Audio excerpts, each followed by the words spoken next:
Yes, ang ating honey ay walang halo, hindi niluto, wala po expiration ng ating honey.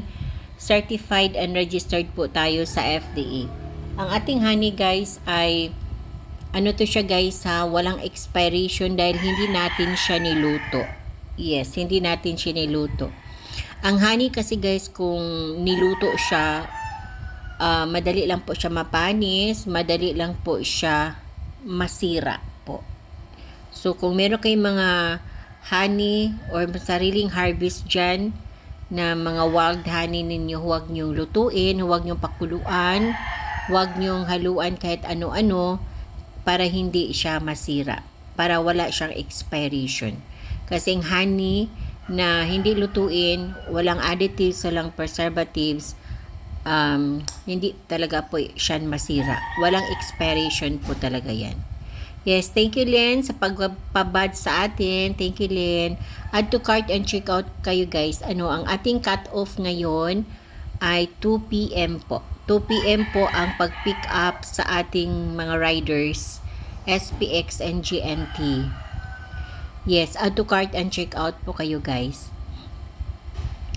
Yes, ito pong ating light honey ay pambata po. 1 to 10 years old po ang makatake sa ating light honey. Nakuha po ang ating light honey guys. 3 to 5 months po ang bahay ng Puchukan.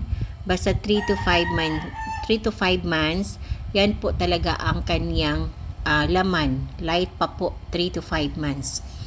Yes, ang ano guys, ang makainom niyan is 1 to 10 years old na bata, 1 to 10 years old. Then itong ating dark honey guys, 6 to 9 months po ang bahay ng Puchukan nito. Yes, 6 to 9 months po ang bahay ng Puchukan.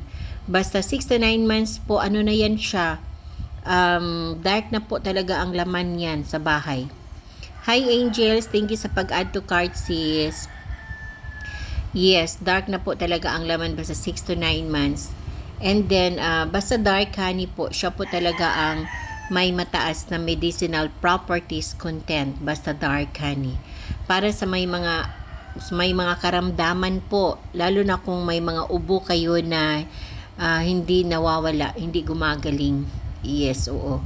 May ubo, may sipon, may asthma, hika, may emphysema, may GERD, acid reflux, may arthritis, may diabetes at iba pang karamdaman guys.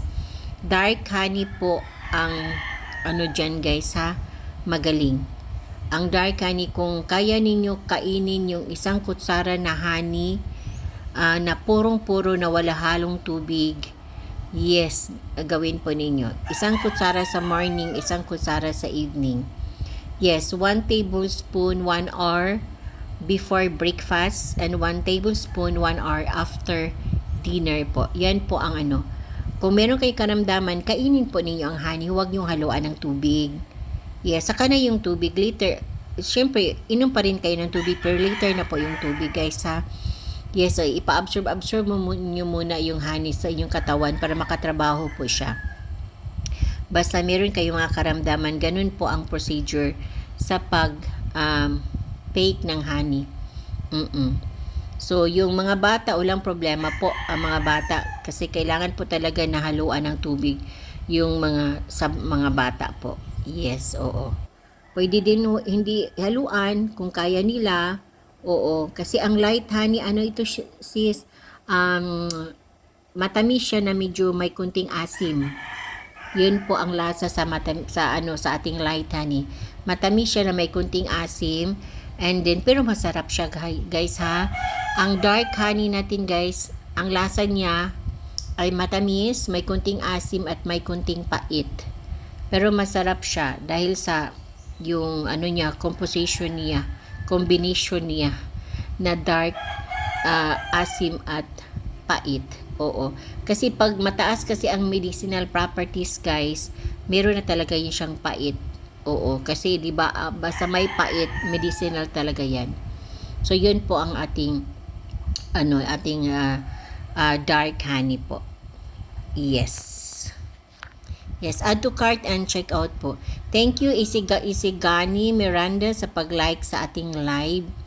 Yes, add to cart and check out po kayo guys, and don't forget to follow my account And also guys, i-claim din ninyo, claim your vouchers. Marami kayong mga vouchers dyan, para po yan sa inyo, binigay namin po yan, binigay ko po yan as a seller. May vouchers dyan, may coupons, at may mga free shipping kung meron po kayong free shipping, i-claim po ninyo. Kasi the usual kasi guys is yung vouchers at coupons lang po talaga. Pero yung mga yung free shipping guys, yung maramihan, like yung mga reseller package natin dyan na 24 bottles, yan, free shipping po yan, automatic po yan, 1 gallon, free shipping po yan, mga 4 liters, yes, free shipping po yan, basta maramihan po, oo, pag isa, dalawa, tatlo, apat, lima, hindi pa yan, pag 6 po, free shipping na po yan, ganyan. Yes, oo. So, yun, i-avail po ninyo yung mga ganyan na free shipping at saka yung mga vouchers at mga coupons, i-claim talaga po ninyo yan. Hi Angels, thank you sa pag-add to cart sis. Add to cart and checkout.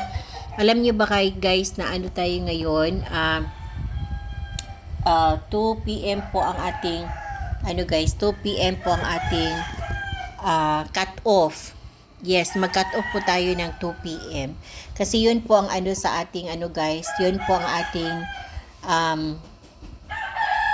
sinabi ng ating mga courier or yung sa app talaga guys, yung mga sa system po talaga nila. Oo, merong dyan na naka-posting sa sa notification na kailangan po talaga na naka-ready na po ang mga parcel, naka-ready na po siya before 2 p.m. kasi pag 2 p.m. Before 2 p.m. or 2 p.m. mag-pick up na yung mga SPX, may yung mga JNT. Then ang customer pag makita po sa system po nila yung yung customer tawag dyan, nag-place ng order na 201, like lampas lang 1 minute or basta 201 ganyan, lampas na siya, hindi nila pick upin guys pagka next day na po. Yun po ang kanilang yung patakaran. Yes. So kailangan po talaga na po kayo guys, as early as now, kailangan po nga mag-check out po kayo kung gusto niyo na maisabay for the shipment of the day ang inyong mga parcel. Yes. Meron tayong 2 p.m. cut off for the shipment of the day guys. So thank you Isigani Miranda sa pagpaano sa ating live dyan, sa pagpa-heart sa ating live dyan.